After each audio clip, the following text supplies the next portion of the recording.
So here we have the Ford Ranger on a 71 plate. I'm going to start off by showing you some controls on the inside of the car first of all. Okay, now that we're inside the car, we're going to start with the dials. In the centre, we have the speedometer. Beneath that, it will show you what gear this car is in. It's an automatic, and we're in park at the moment, as you can see. Over on the right-hand side, we have the fuel gauge. We have the rev counter and the total miles for this car, which are 8,070. And over on the far left-hand side, at the minute we have navigation information. You can change that for various different pieces of information. So you can have your phone, for example, or entertainment up on there. And the buttons to do that are out on the steering wheel. All the buttons to do that are here. These buttons will change the information over on the right-hand side of the steering wheel for things, including the digital readout for the speedometer, as you can see there. We have stereo and phone controls on the left and cruise control and speed limiter on the right. Over in the centre, you'll find the stereo itself. So this is where you can add your phone. Search for your vehicle on your device and select it once it is found. Just follow the instructions on screen from there.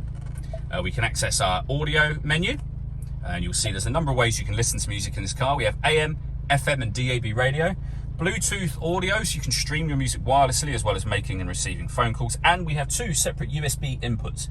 If you plug devices into those, they will appear up on here as further options for you as well.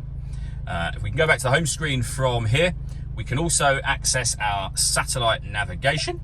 Nice clear colour display, as you can see. We've done a full video showing how this works, which you can find on our website and on our YouTube channel as well. Working our way down, we then have the main volume for the stereo. We can skip tracks, pause from here as well. And beneath that, we have dual zone climate control. So you can adjust the passenger and driver temperature. You can increase and decrease the fan speed. Any adjustment you make will show on the screen for a couple of seconds as you make it.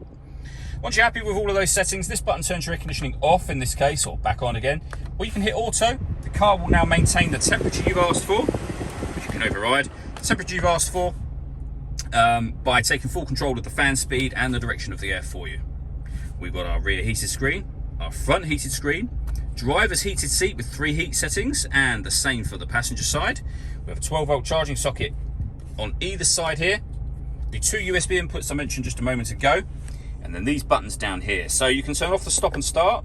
You can turn on and off the parking sensors as well. Then we have various downhill or off-road controls. Things like downhill brake control, for example, your traction control, differential controls. And you've got 4-wheel drive and 2-wheel drive controls just here next to the gear lever for the fully automatic gearbox. All that leaves me to say is thank you for taking the time to watch this video. If you'd like to come and see the car in person and have a test drive, please feel free to call any of our MJA sites. We'd love to hear from you soon.